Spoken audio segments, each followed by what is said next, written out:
Hello everyone, welcome to the first part of the ultrastructure of an animal cell. So in this video, we're going to discuss about the nucleus, lysosomes, and cell surface membrane, and I think microvilli as well. So firstly, let's look at this cell and just try to identify all of these organelles.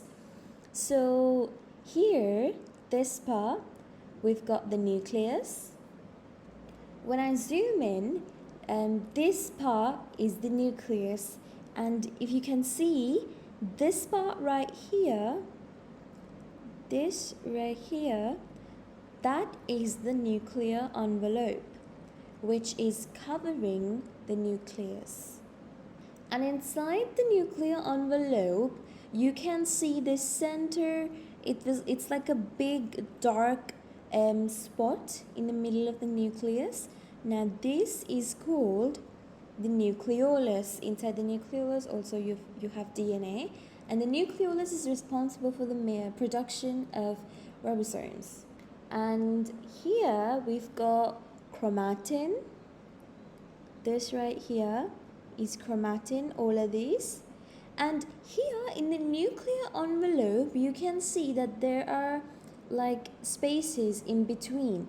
These spaces are called nuclear pores, and they are very important for the whole functioning of the nucleus. I will get into that a bit later. And then we can see that the outer membrane of the nuclear envelope is a continuous line to the rough endoplasmic reticulum. So, and also in the nucleus, it's a double membranous situation. Like this part is like the inner membrane, and this is the outer membrane. So the outer membrane is a continuous line for the formation of the RER. Now this, what I'm highlighting right now, is the RER, and the RER is connected to the outer membrane.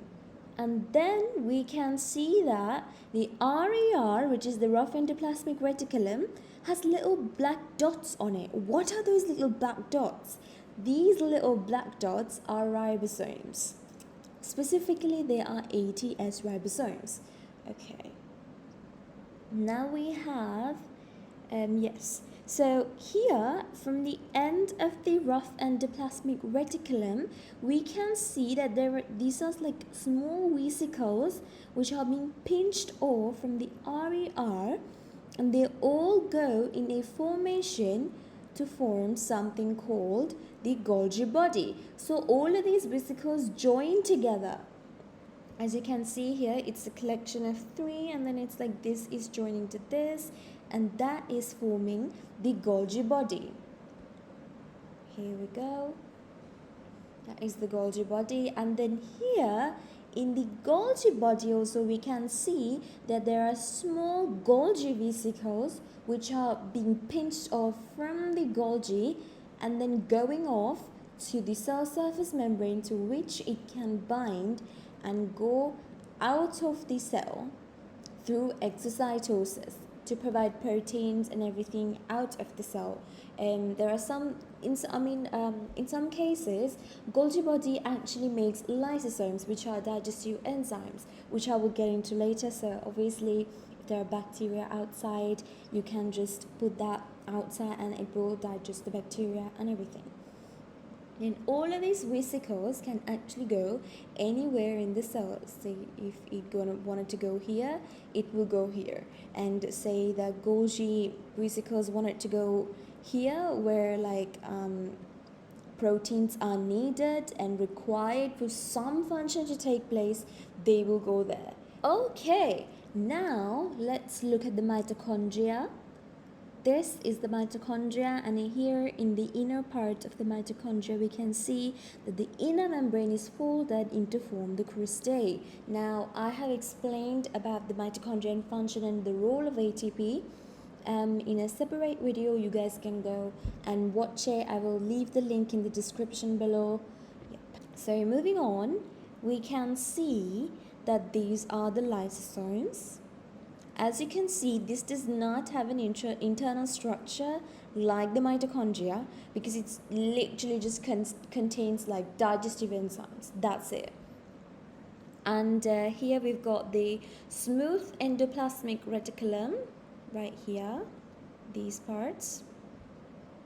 Now, I will not be explaining about the smooth endoplasmic reticulum and the rough endoplasmic reticulum because there's so much to cover in that part. So I will be making a separate video for that.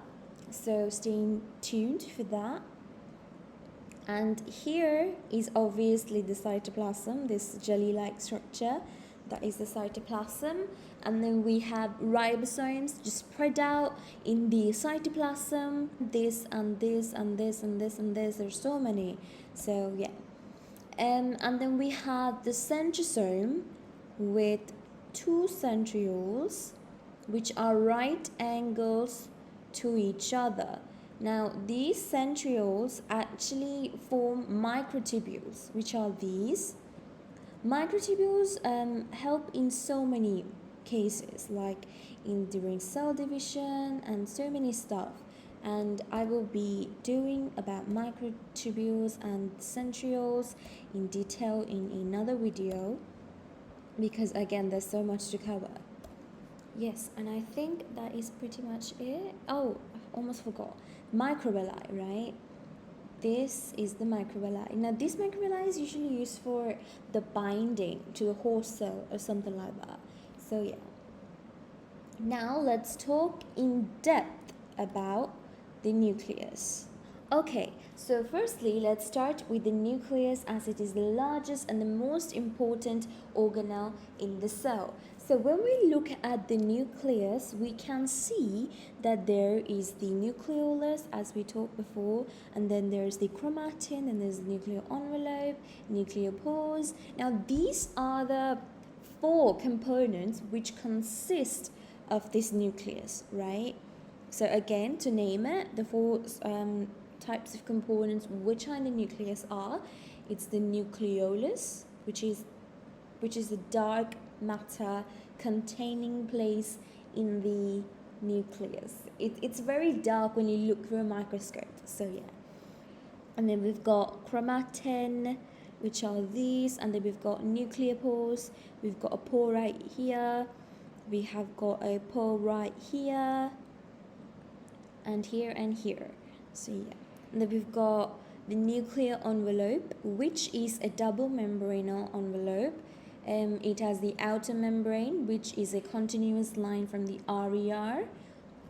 RER is the rough endoplasmic reticulum, and then we have the inner membrane, which is just the inner membrane. It does not have any ribosomes, therefore it is not part of the rough endoplasmic reticulum. Now these nuclear pores allow and control the exchange of materials from the nucleus to the cytoplasm, right? And examples of these materials are mRNA, ribosomes and stuff, and materials such as proteins. Actually, proteins are the only thing that goes inside. Yes, proteins just go inside the nucleus to make ribosomes, ATP, nucleotides, hormones such as thyroid hormone T3.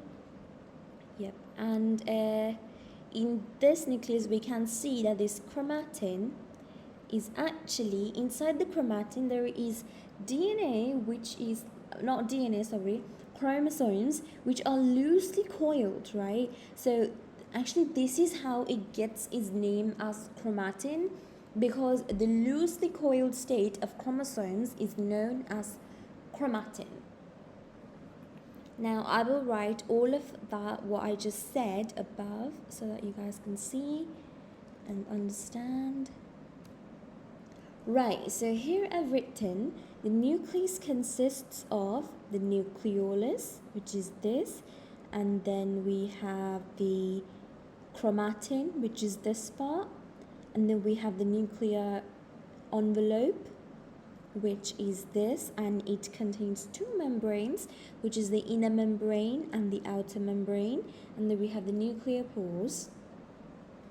And here I've written mRNA and ribosomes leave the nucleus through these nuclear pores, while proteins enter the nucleus to make ATP, nucleotides, hormones such as thyroid hormone T3. Okay, let's talk more in detail about the chromosomes. So I'm gonna quickly draw a chromosome. Right, so here I'm drawing a chromosome. I know it's not the best, but it will get the job done. So here we have a chromosome, and as you can see, I've categorized it into units, right? So these units are called genes. Right, so I've labeled this as a chromosome, in case you guys decided to think of it as something else. Because my drawing is so not good. Anyway, moving on. As you can see again, I've put this chromosome into units, small units, and all of these units contain DNA, and these unit, just one unit in specific, is called a gene. Every unit is called a gene. All of these units contain genes coding for different functions in a cell. So genes basically control the cell activities and the inheritance. Alright, let's move on to lysosomes. Now this right here is a lysosome, as we recognized before. And as you can see, it's a spherical sac. Pardon me, I think I have not. Yes, so as you can see, this is a spherical sac, and it only has a single membrane with no structure. You can see it clearly when you compare it to a mitochondria. And this lysosome is about 0.1 to 0.5 micrometers in diameter, and they only contain hydrolytic enzymes or digestive enzymes. Hydrolytic enzymes basically means digestive enzymes.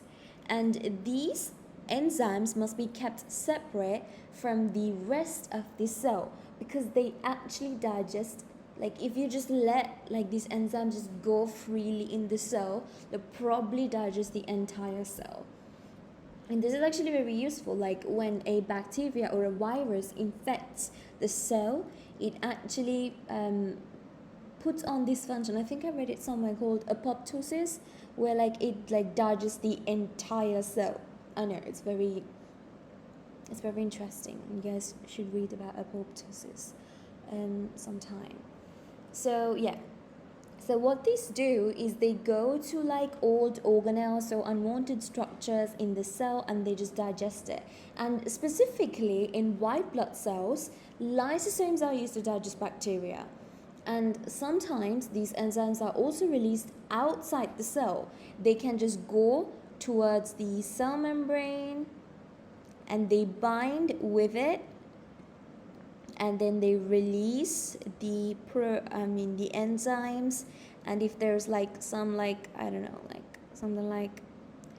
kind of bacteria, the enzymes will come and it will digest, and it will be poof, gone. So yeah, and an example of something like this, like digestive enzymes going outside of the cell and doing it, is lysosomes in an acrosome. In an acrosome is in a sperm cell. It is in the head where there's a little pocket of enzymes, which is the acrosome. And when it goes near the egg cell, the acrosome actually breaks, and it lets the enzymes go and digest the zona pellucida, which is the tough, very jelly-like structure, right? And then it digests its way into the egg so that the the DNA can enter the ovum. It's very interesting how these biological things are made the way they are, because everything has a specific function. Right, so now we are going to talk about the cell surface membrane. There isn't much to it. All you need to know about the cell surface membrane is that it is partially permeable, it is only 7 nanometers, so it's very thin. As you can see, I've drawn it very thin here as well.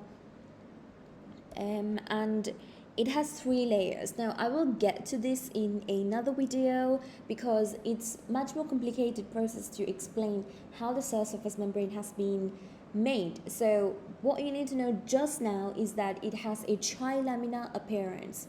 Now why it has a trilaminar appearance, I'll just say it in a summarized manner. It's because it contains a layer of hydrophobic tails and of phospholipids and hydrophilic heads which are in the water. You won't understand this now, hence why I'm telling you to watch the video when I put it out, and it's going to be so clear for you guys. So yes, so this cell surface membrane, it's partially permeable, it has a trilaminar appearance, and it controls the exchange between the cell and its environment. That is pretty much it to the cell surface membrane. Now we are going to talk about the microvilli. The singular name of the microvilli is the microvillus.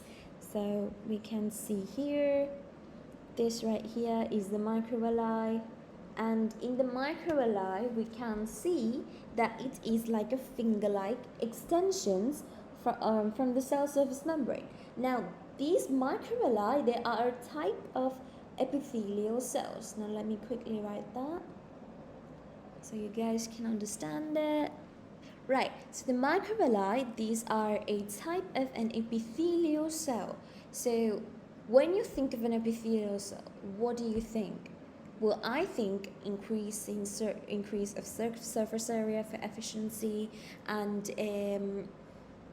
reabsorption, grasping onto the whole cell and all of that stuff. So actually epithelial cells are there to increase surface area and aid in processes such as I'm pretty sure in the gut you have epithelial cells in your small intestine which increase the absorption of nutrients and the efficiency of the absorption of these nutrients.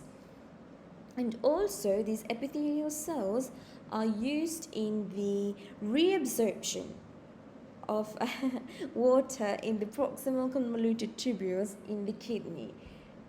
So let me just write that. Right, so these increase the surface area, and examples of how these increase surface area and efficiency in some processes are the absorption in the gut and the reabsorption in the proximal convoluted tubule in the kidney. Right, so that is pretty much it for this video, guys. If you liked it, leave a thumbs up, a comment, and subscribe because I'm still starting out. And yeah, if you guys have any requests regarding any topic, you can leave it in the comment section below. I will check them and I will try to make as much videos as possible to assist you guys. And also I provide free notes, and if you want to get the free notes, you can just email me in the email address I've provided below in the description box below. And yeah, have a great day.